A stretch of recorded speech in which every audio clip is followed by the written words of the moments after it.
அந்த டிசிப்ளின் எனக்கு அவசியம். மூன்றாவதாக, முதல்ல என்ன சொன்னோம்? ப்ரிப்பேர் பண்ணுங்க. இரண்டாவதாக ப்ரிப்பேர் பண்ணுங்க. மூன்றாவதாக ப்ரெசன்ட். அதை ப்ரெசன்ட் பண்றது மிக மிக அவசியம். இந்த சமையல் செய்வாங்க. சமையல் செஞ்சுட்டு அந்த சமையல் பல ஐட்டம்ஸ் செஞ்சிருப்பாங்க. ஆனா ஒரு தட்டுல அதை அழகா பிரசன்ட் பண்ணும்போது அது பார்க்கறதுக்கே பிளசண்டா இருக்கும். கவனிச்சிருப்பீங்க. சரி, நம்ம வீட்டில் நம்ம என்ன பண்றோம்? போட்டுக்க, நீ போட்டுக்க, அவங்க போட்டுக்குன்னு சாப்பிட்டுக்கோ, செய்ய வேண்டியது என் வேலை, செஞ்சுக்கிறேன். ப்ரிஃபர் பண்ணிட்டாங்க இந்த சமையல் தான் செய்யணும்னு சொல்லி, ப்ரிப்பேரும் பண்ணிட்டாங்க, சமையலை செஞ்சு முடிச்சிட்டாங்க. எடுத்துட்டு வந்து வச்சுட்டு அதை சரியா பரிமாறல அப்படின்னு சொன்னா, சரியா ப்ரெசென்ட் பண்ணலன்னு சொன்னா, அங்கேயும் அவுட்டு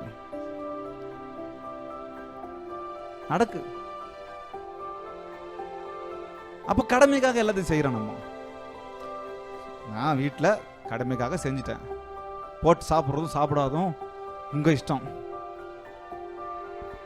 சொல்லம்மா, பக்கத்தில் பார்த்து சொல்லம்மா, என்னங்க வீட்டுக்கு போய் எனக்கு அடிதான்.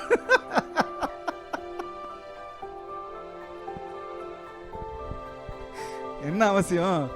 பிரசன்டேஷன் அவசியம். அப்ப நம்ம பார்க்கும்போது அதுல அழகா சாப்பாட்டை வைக்கிறோம். இந்த நான்வெஜ் எல்லாம் விட்டுருங்க, இந்த வெஜ் சாப்பாடுலாம் வைக்குவாங்க பாருங்க. இலை சாப்பாடு, அழகா இலை சாப்பாடு போடுவாங்க. நடுவில் கொஞ்சம் ஒயிட் ரைஸ், அப்படியே இந்த பக்கம் கொஞ்சம் ரசம், இந்த பக்கம் கொஞ்சம் சாம்பார், அந்த பக்கம் கொஞ்சம் பொரியல், வேற பொரியல், அப்படியே சுத்தீர வச்சிருவாங்க. அந்த பிரசன்டேஷனை பார்க்கறதுக்கு வாயில எச்சு ஊறிடும். அதை சாப்பிட எவ்வளோ அழகா இருக்கு. ப்ரெசென்ட் பண்ற விஷயத்திலே நம்மள சாச்சிருவாங்க. ப்ரெசன்டேஷன் அவசியம் தானே? சமையல் அவசியம்தான், ப்ரிப்பேர் அவசியம்தான். எடுத்துக்கோ இல்ல, அதை அழகா பரிமாறணும். அப்ப ஆண்டவர் சமூகத்தில் நான் என்னை ஜீவ பலியாக கொடுக்கும்போது என்னை பரிசுத்தமும் உகந்த காணிக்கையுமாய் அவருக்கு எந்த அளவுக்கு பிரசன்டேஷன் பண்ணணும், ஹல்லேலூயா, எந்த அளவுக்கு என்னை விட்டு கொடுக்கணும், எந்த அளவுக்கு என்னை நான் தாழ்த்தணும். அங்க பிரசன்டேஷன் எப்படி பண்றோம்? நான் பாஸ், வெளியில அந்த பாஸாவே தான் ஆராதிப்பேன். ஜெனரல் மேனேஜர் இங்கேயும் ஜெனரல் மேனேஜராகவே ஆராதிப்பாரு. அவர் அங்க டிஎல்லா இருப்பாரு, டீம் லீடரா இருப்பாரு. இங்கேயும் டீம் லீடராகவே ஆராதிப்பாரு. இங்க வந்துட்டா உங்க பிரசன்டேஷன் டீம் லீடரா இருக்கக்கூடாது. நம்ம பிரசன்டேஷன் எதுவா இருக்கக்கூடாது? ஓனரா இருக்கக்கூடாது. இங்க வந்துட்டோம் சொன்னா நம்ம பிரசன்டேஷன் நம்ம மேல இருக்க தலைமையில இருக்கிற கிரீடம் இருக்கவே கூடாது. இங்க எவ்வளவு பெரிய ஆளுன்றது, எவ்வளவு பெரிய பதவியில் இருக்கிறோம் அப்படின்றது இங்க அவசியம் கிடையாது. இங்க ஒரே ஒருத்தர் தான் பெரியவர், அது இந்த ஆண்டவர் மாத்திரம்தான். ஹல்லேலூயா. அப்ப நான் இங்க வந்துட்டேன்னு சொன்னா, கேட்ல வந்த உடனே எல்லாத்தையும் கழட்டிடணும். என் கிரீடத்தை கழட்டிடணும், என் ஜாதியை கழட்டிடணும், என் பெருமையை கழட்டிடணும், என் ஈகோவை கழட்டிடணும், என் பொறாமையை கழட்டிடணும், என் போட்டியை கழட்டிடணும், நான் பெரியவன் சின்னவன் அப்படின்றத கழட்டிடணும். உள்ள வரும்போது குழந்தையா ஆண்டவர் சமூகத்தில், ஆண்டவரே நான் உங்க பிள்ளை, நான் உங்க மகன். இது எப்படி இருக்கு பிரசன்டேஷனு?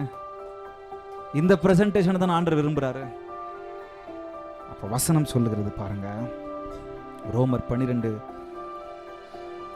வசனம் சொல்லுகிறது, அப்படி இருக்க சகோதரரே, நீங்கள் உங்கள் சரீரங்களை பரிசுத்தமும் தேவனுக்கு பிரியமுமான ஜீவ பலியாக ஒப்பு கொடுக்க வேண்டும் என்று தேவனுடைய இரக்கங்களை முன்னிட்டு உங்களை வேண்டிக் கொள்ளுகிறேன். என்ன அழகா சொல்றார் பாருங்க. எப்படி பிரசன்ட் பண்ணுங்க உங்களை? தேவனுக்கு பிரியமான ஜீவ பலியாக ஒப்பு கொடுக்க வேண்டும் என்று. இந்த வார்த்தை சொல்லலாம், தேவனுக்கு பிரியமான ஜீவ பலியாக ஒப்பு கொடுக்க வேண்டும் என்று சொல்லி தேவனுடைய இரக்கங்களை முன்னிட்டு உங்களை வேண்டிக் கொள்ளுகிறேன் அப்படின்னு சொல்லிட்டு நிக்க வைக்கல. பக்கத்துல பார்த்து சொல்லுங்க, இதுவே புத்தியுள்ள ஆராதனை. ஹல்லேலூயா. இதுவே நானும் நீங்களும் செய்யத்தக்க புத்தியுள்ள ஆராதனையா இருக்கிறது. இந்த பிரசன்டேஷன் முக்கியம். ஆபிரகாம் எப்படி பிரசன்டேஷன் பண்றார்? அந்த 3வது வசனத்தை மீண்டும் வாசிக்கலாமா? 3வது வசனம் இல்ல, 9வது வசனத்துல வாசிக்கலாமா? யாராவது வாசிக்கிறீங்களா? 9வது வசனத்தை.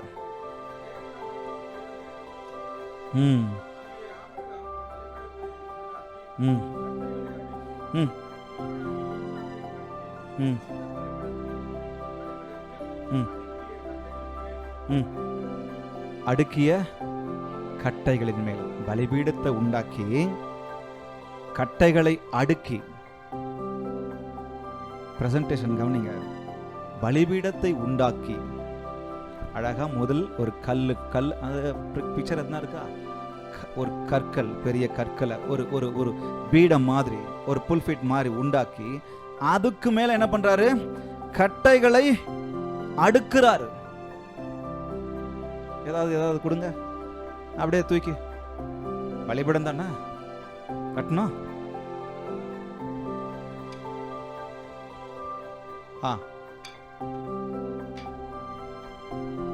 அப்படி போட்டாரா?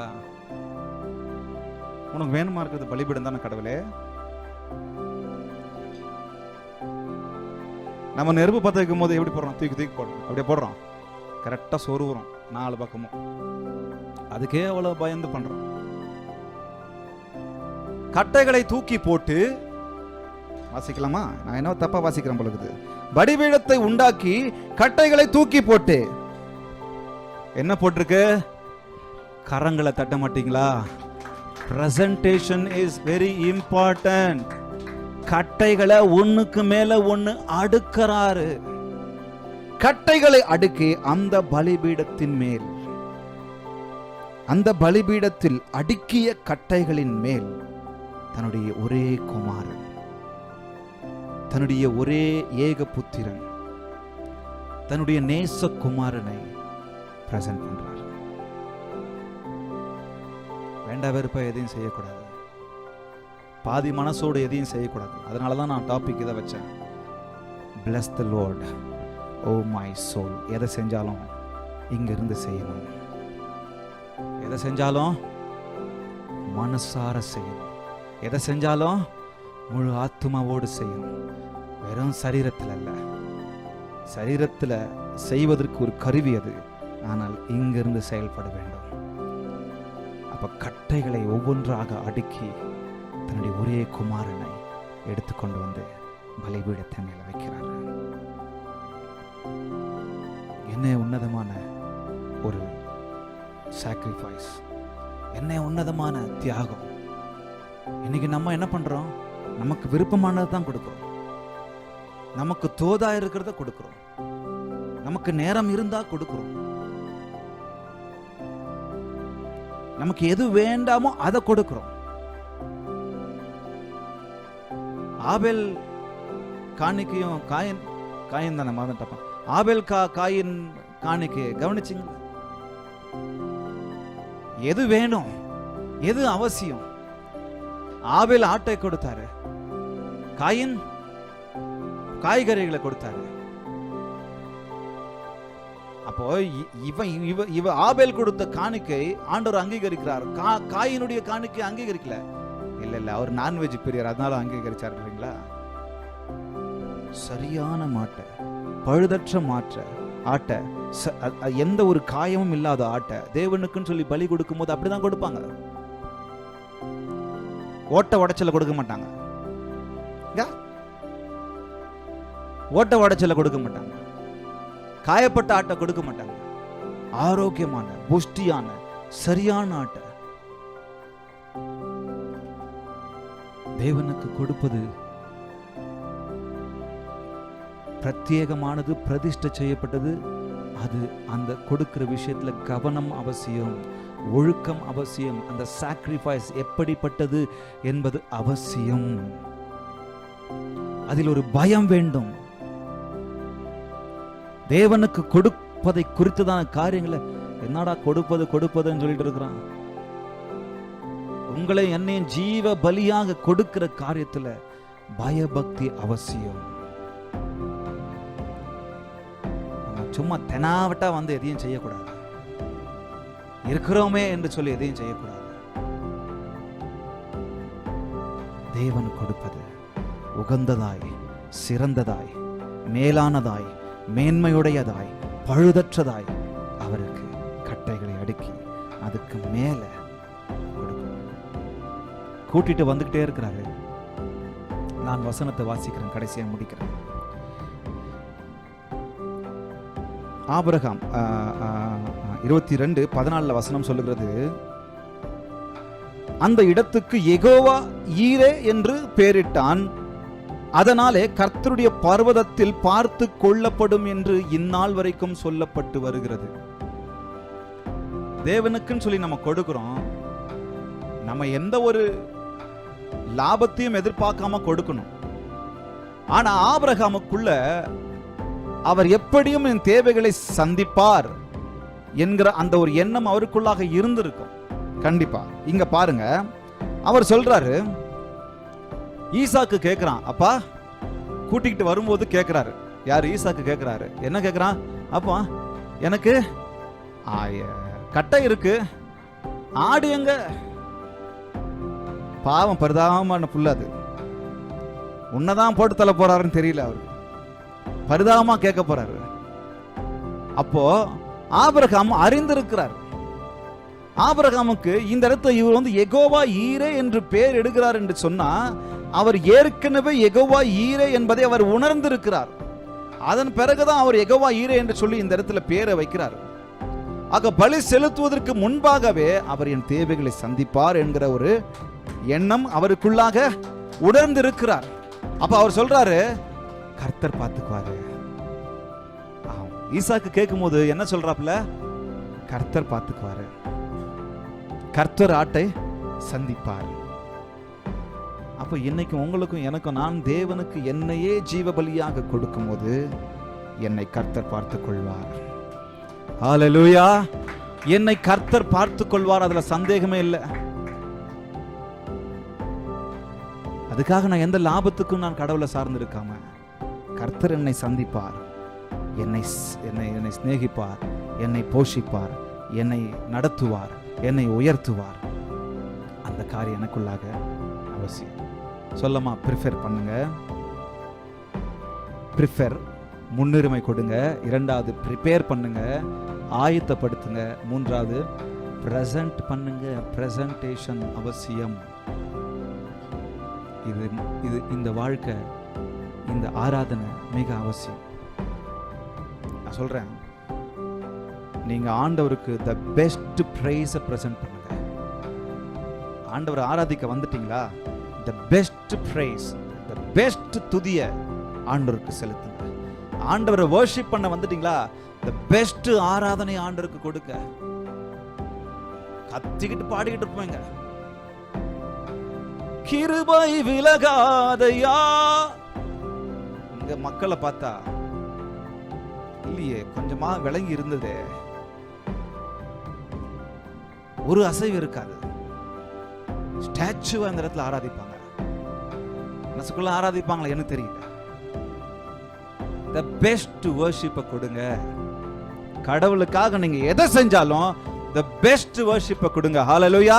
கடவுளுக்காக நீங்க கொடுக்கிற the best offering கொடுங்க. கடவுளுக்காக கொடுக்கிற பலி the best sacrifice கொடுங்க. கடவுளுக்காக கொடுக்குறீங்களா, அந்த நேரத்தை பெஸ்டா கொடுங்க, தி பெஸ்டா கொடுக்கணும். ஆண்டவர் கொடுக்கிற தாளந்த தி பெஸ்ட் ஆண்டவர்கிட்ட கொடுக்கணும். கொஞ்சத்தில் உண்மை உள்ளவனை அநேகத்தில் அதிகாரியா வைக்குவாரு.